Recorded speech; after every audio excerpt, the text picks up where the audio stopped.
Welcome back to another episode of Alex's Sports Talk Show, where we are still talking about the NFL right now.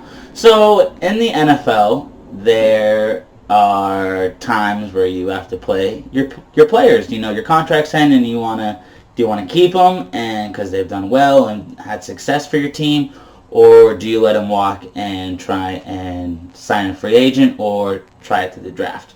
Well, this topic is very concerning to America's team, the Dallas Cowboys, because they have 3 players in the next 2 years who need to get paid. And they're probably some of the most important positions. Going to be talking about who the Cowboys should pay, whether it be Dak Prescott, Ezekiel Elliott, or Amari Cooper. All 3 of them have done well for the franchise so far. So, first of all, I just want to put this out here. You can't max pay all of them, because if you do, then you won't have any other money for your team, Jerry Jones. And where does that leave you, since you paid all these guys, where are you going to get the money to, have to pay these guys consistently? Are you going to lose players at your offensive line, your defensive line, your linebacking crew, or your defensive backs? Either or, someone's going to have to take a hit because these dudes have done so well for your team and you need to pay them.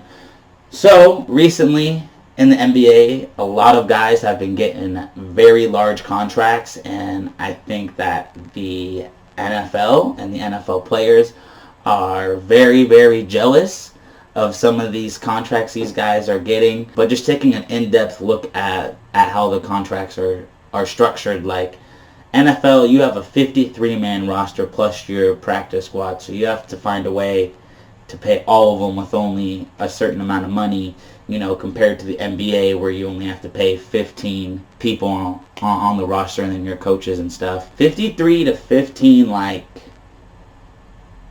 you can pay a lot more people. You can pay people more money with 15 than you with 53. Another cool fact, the average salary for the NBA is about just under $8 million. It's about $7.8 million per year. Now, to the NFL, the average salary is just under $3 million, about 2.9. So that's a $5 million difference. Imagine what I could do if I had $5 million extra dollars. That's a lot of money. So, these NFL guys are like, hey, I'm looking at the NBA and I'm like, hey, why can't I get some of this money? I've performed better than some of these NBA guys, and I'm getting half the contract, essentially, of what these guys are making. That's just the fact. If you want to go make money, go turn into a baller and go play in the NBA. But NFL, it's a team sport. 53 people, you have to pay 11 and 11 on each side, and then you have all your depth and your backup. So now let's get into who the Cowboys should pay. Okay, so who is the face of the Dallas Cowboys right now? Is it Dak Prescott or is it Ezekiel Elliott? This is tough because Zeke is an elite running back, who's led the league multiple times in rushing yards, and really puts the kind of team on his back Zeke does. But, you also got to think about the offensive line and what that does for Zeke. And then you look at Dak, Dak's the leader at the helm. So he's conducting all these plays. He's making the right decisions, the handoffs. He takes the fall. He takes the credit. He takes everything. I do not think Amari Cooper is the face of the franchise.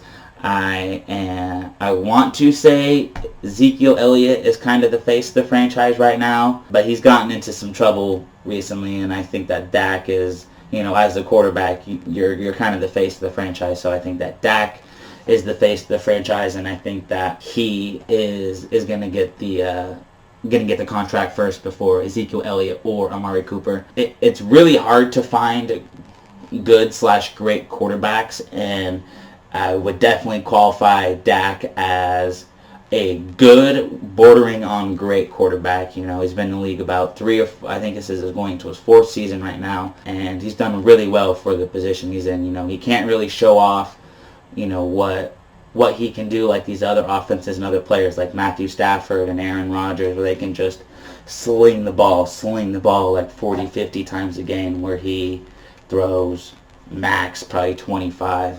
That's just not the system where he's in right now. I definitely think that Ezekiel Elliott needs to get paid, but at the same time, like, the NFL right now is turning into a league where you can draft a running back, play him through his rookie contract, franchise tag him once or twice, and then let him walk, because you're either going to have to pay him, 4 or 5 years, and by then, even 2 years in, he's kind of at the end of his prime or his peak, and then you're going to be paying a lot of money for a running back that does okay but did well for you, or you can franchise tag him once or twice, let him go in the draft a running back, pay him half the cost of what you were going to pay the original running back, and you're going to get this running back into his prime, and he's going to do great. This is a league where running backs are cheap, and where you can draft or you can go in the free agency and kind of just pick one up for a little bit before you go draft one, because your money's in somewhere else and you can just pay someone cheap. Like, look at Saquon Barkley. He is going into his sophomore year, and he's one of the best leagues in the back. You look at these guys who have gotten paid previously. Melvin Gordon is looking to get paid. Todd Gurley just got paid a $14 million contract not too long ago per year, and now he can't perform in the playoffs. You look at David Johnson. He got a fat contract, and now he hasn't even played half the games from when he got that contract. That's twice, so that's a coincidence. 3 times the pattern. The person who just got paid is Le'Veon Bell, so it's going to be really interesting to see how Le'Veon Bell could change the face and the desire to pay running backs. Look out for that. I'm just going to talk about why Dak needs to get paid and how much he gets paid. So Dak Prescott, I think, should get paid, because if you look at the Jacksonville Jaguars, they had Blake Bortles as their quarterback, who is not a good quarterback. And they were on the verge of being good for a quarterback who was so bad. And you look at these teams who have good quarterbacks and how successful they're doing, like Tom Brady, Andrew Luck, Russell Wilson. Like, all these guys are successful because you have to have a great quarterback to win. You can have a good running back you can have a great running back and a crappy quarterback, and you still will not do anything. An example is, I think, is in 2012 when you had Adrian Peterson coming off his ACL tear and tearing the league up. Like, rushed for over 2,000 yards, had Christian Ponder as quarterback, made it into the playoffs, but lost in the first round.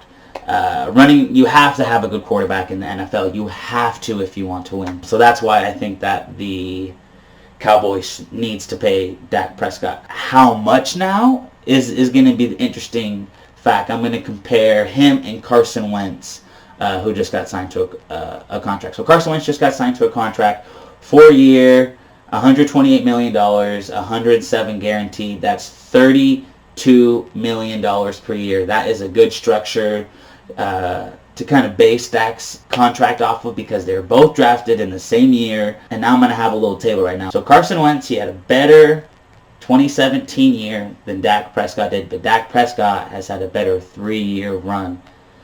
Wentz was the number 2 pick. Dak was the 137th pick. However, Dak has won Offensive Rookie of the Year. He led his team to a 13-3 record in the first season he was in. He had a TD-INT ratio of 23-4. Now, we look at Carson Wentz, who had that 2017 season that was MVP caliber. Yes, Carson Wentz was an MVP caliber person before he went down with his injury. He was leading the Eagles to an 11-2 record so far, and he had a TD-INT ratio of 33-7. We all know that storyline of how he got injured. Nick Foles came in and led them to the Super Bowl and beat them. Now we look at Carson Wentz, who has about 10 missed games. We look at Dak Prescott, who has never missed a game. The overall record of Dak is 32-16, 32 wins, 16 losses. Carson Wentz is 23 wins, 17 losses. So you see that Dak Prescott has a better win percentage. He is more durable, and he has 2 NFC East titles. He has 2 playoff appearances and 1 playoff win. Carson Wentz, unfortunately, does not have any playoff appearances, or his team does, but he has not started and appeared in a playoff game. So that's kind of the reason why. I think Dak Prescott should make about $29 to $32 million per year. The reason why you're paying such high numbers for a quarterback is because that's the market. Like, paying your quarterback is the market. I'm going to list the top 5 highest paid quarterbacks right now. You have Russell Wilson, number 1. He gets $35 million per year. Ben Roethlisberger, number 2. He makes $34 million per year. Aaron Rodgers, he makes $33.5 million per year. Carson Wentz, he makes $32 million per year. Matt Ryan, he makes $30 million per year. And then Matt Stafford makes just under $30 million per year. Now, I think that Dak Prescott is better than Matt Ryan, just because of his durability and the use and his mobility. And he's better than Matt Stafford. Even though Matt Ryan and Matt Stafford can sling the ball, so can Dak Prescott. And I just think that Dak Prescott is better. Like, you have to pay him, at least $30 million, because that's what the market is. That's what the market says how you pay your quarterback for. That's just how it is. So Dak Prescott, about $30 million per year. Have to pay him. That dude is going to be the leader of your franchise for many more years to come. Okay, now let's move into Ezekiel Elliott, my man out of Ohio State. Okay, so as mentioned earlier, Ezekiel Elliott is elite. Dak Prescott in this system is good, borderline great. Like I said, it's all about the system, and this system does not allow him to throw 30 to 50 times a game. So Ezekiel Elliott should definitely get paid. However, I think that there needs to be a approach to this, because there's talks of him sitting out. There's also talks of that whole Vegas ordeal where him and some security guy got into a little altercation, I guess. Ezekiel Elliott met with Roger Goodell. They both came up with some really great ideas to help each other. Zeke wants to get paid because he's the man. He's got 2 years left on his deal, $12.9 million. I think this is what Zeke should be doing. This is the rightful approach of how Zeke should take his contracts. He should show up to training camp and OTAs, but tell management if the new contract isn't done by the 4th preseason game, Ezekiel Elliott won't play until it's done. Almost like the Emmitt Smith situation way back in the 90s, if any of you are still old enough to remember that. But Emmitt Smith was waiting on a new contract. He's out the first 2 games. Cowboys lost those 2 games. The Cowboys got a new contract for Emmitt Smith. He came back, started playing, and they won the Super Bowl. That just goes to show that Zeke needs to get paid for this. So, by doing this rightful approach, Ezekiel Elliott, it shows his teammates in the organization that you are committed to playing and you're committed to the team, but you're still about your bag and your money, because the past couple seasons have proven how much of an elite rusher and how much you provide for this offense. I think this is the best approach. Like I said, it shows your teammates in the organization that you are committed to playing, and you're not just going to stay at home and get fat and be lazy, but you're actively trying to get better. And I think that this is the approach Ezekiel should take. Since 2016, the Cowboys with Zeke are 28-12. Points per game is just about 24. Yards per rush is 4.7. Without Ezekiel Elliott, they are 4-4, averaging 19 points. Actually 19.9, just under 20 points per game. And then their yards per rush is 3.9, so just under about a whole yard of rushing. Now we're just going to look at the other top-paid running backs to see, what Zeke could be looking at. So Todd Gurley is the highest-paid running back, number 1. He gets $14.4 million per year. Next is Le'Veon Bell. He is getting $13.1 million with the Jets. David Johnson is getting $13 million per year with the Arizona Cardinals. Devontae Freeman is getting $8.3 million. Huge jump off from 3 and 4, 13 to 8.3. And then to round it off, 5 is LaShawn McCoy out of Buffalo, averaging $8.3 million per year. So where would I rank Ezekiel Elliott? I would definitely rank him above David Johnson, kind of between Todd Gurley, Le'Veon Bell. Those are kind of my 3 top tiers. So I definitely don't think you give him the max. So $15 million out the window. I think you give him 13, maybe even $12 million a year, just so you can keep some of that cap space and kind of get him or get other players the contracts and the money that they desire. So now we're going to talk about Amari Cooper. Finally, he's got 1 year left on his contract. He's destined to make $13.9 million out of said contract. Some other top paid wide receivers currently in the NFL. Number 1, Odell Beckham Jr. He's averaging $18 million per year with Cleveland Browns. He signed that contract in New York before he got traded, however. Next is Antonio Brown with the Oakland Raiders. He's averaging $16.7 million per year. Third is Mike Evans, averaging $16.5 million. DeAndre Hopkins, number 4, $16.2 million.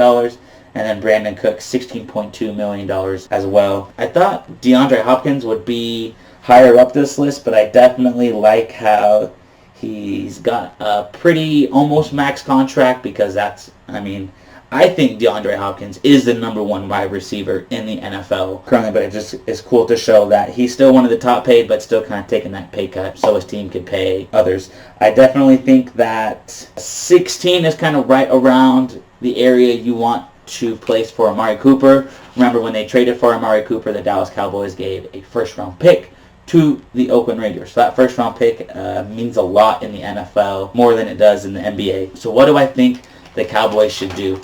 I think the Cowboys should franchise tag him. Honestly, I think the Cowboys should franchise tag him. That will be cost him about $16.8 million just in the first year. That still gets him paid. That still makes him the second highest paid wide receiver. That's $0.1 million more than Antonio Brown. And Amari Cooper is also 25. AB is 31, so 6 years younger. Definitely Amari Cooper is still in his prime, so you're definitely going to be getting your money's worth. However, I think that you franchise tag him because he's only been in the system 12 games, not even a full season under his belt. Almost like a prove yourself year.